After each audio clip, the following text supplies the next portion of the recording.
Like giant bones rising from drowned earth, they stand, stripped, silent, skeletal. These aren't the remains of an ancient battlefield or a forgotten civilization.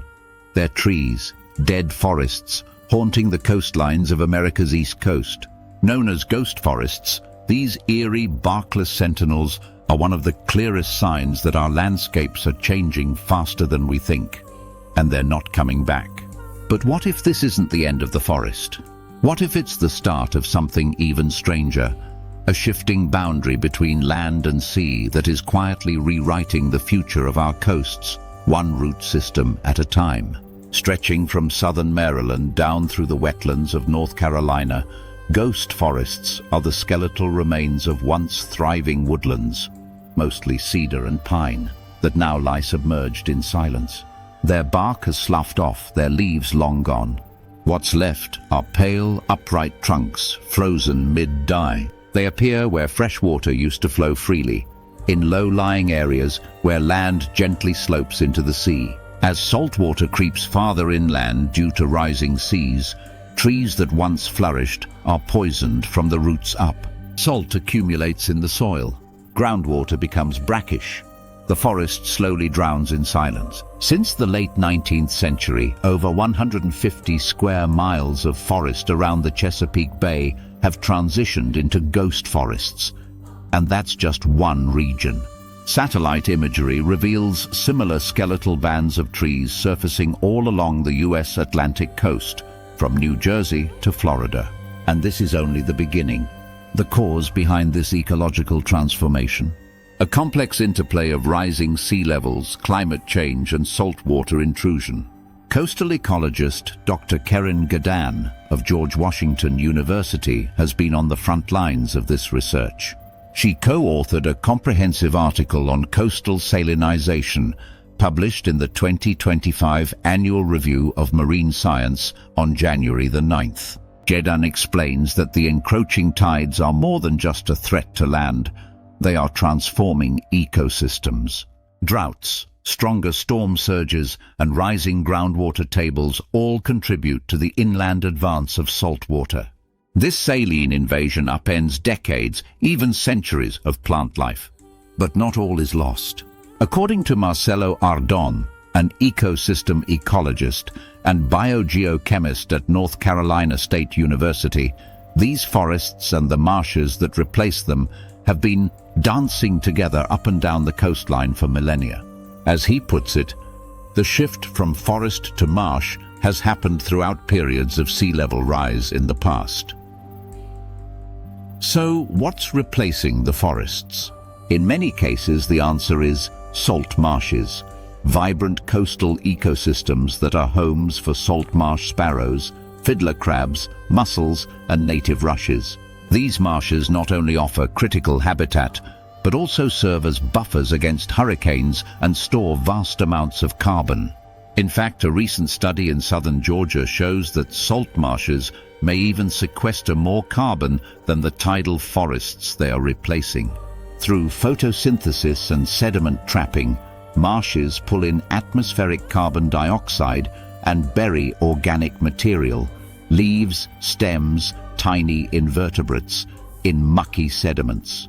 Wide salt marshes also protect forests further inland by absorbing some of the brunt of storm surges, thus potentially delaying the march of ghost forests. It's a delicate feedback loop. But marshes don't always form quickly enough. When saltwater intrudes too rapidly, the ecosystem doesn't have time to recover. Instead of thriving marshes, barren mudflats may take hold. These muddy plains lack vegetation, provide little habitat, and offer almost no ecological services.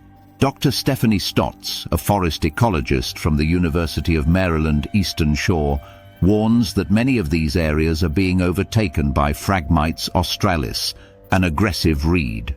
Invasive and non-native, Phragmites form monocultures that block out native species and are largely ignored by native wildlife. In her co-authored article in the 2025 Annual Review of Marine Science, Stotts explains that while native marshes are essential, Phragmites-dominated wetlands offer limited biodiversity and can degrade ecosystems instead of supporting them. The scale of change is staggering. In North Carolina's Alligator River National Wildlife Refuge, 11% of forested land has transitioned into ghost forest since 1985. Along the Chesapeake Bay, 150 square miles have died off since the 1800s. Gedan says that the only way to truly slow this creeping death is by addressing the root causes: climate change and sea level rise. Even with mitigation, some transitions are now inevitable. The real question becomes, how do we manage the change? Trees don't die overnight. The process of transformation takes decades, and that means much of what we're seeing today was set in motion 30, 40, even 50 years ago. That also means that the worst of today's changes are invisible, for now.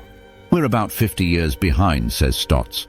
The trees dying today began their decline decades ago. The implications of that delayed response ripple into the future, suggesting that even with immediate action, we're only beginning to glimpse the full scope of what lies ahead.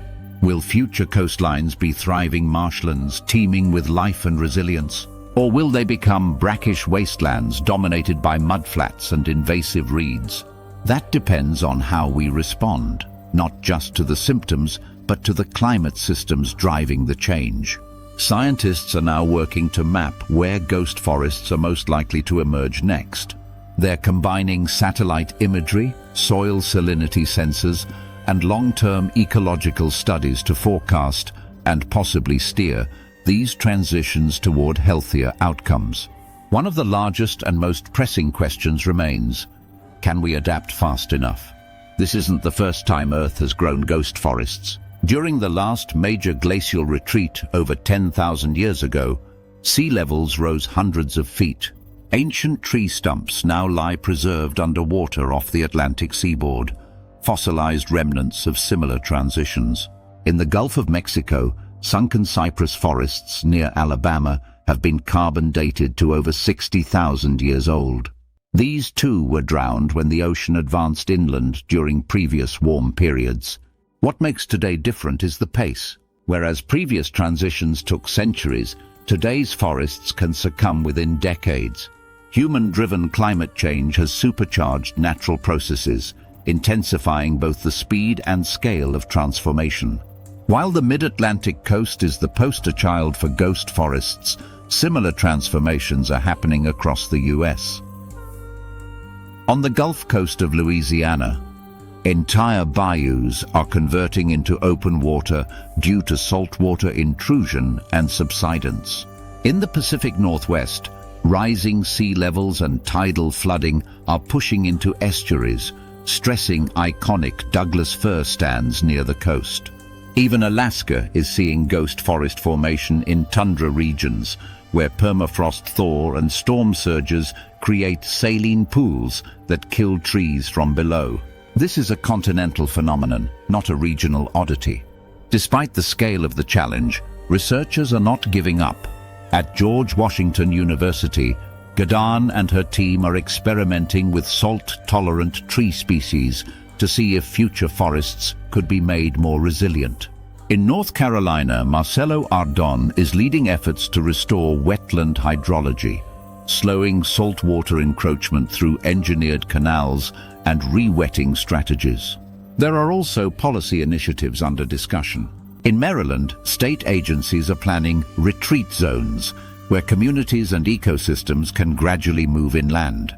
And the U.S. Fish and Wildlife Service is mapping ghost forest risk zones to prioritize conservation. Some scientists envision hybrid landscapes, part forest, part marsh, that evolve dynamically with changing sea levels.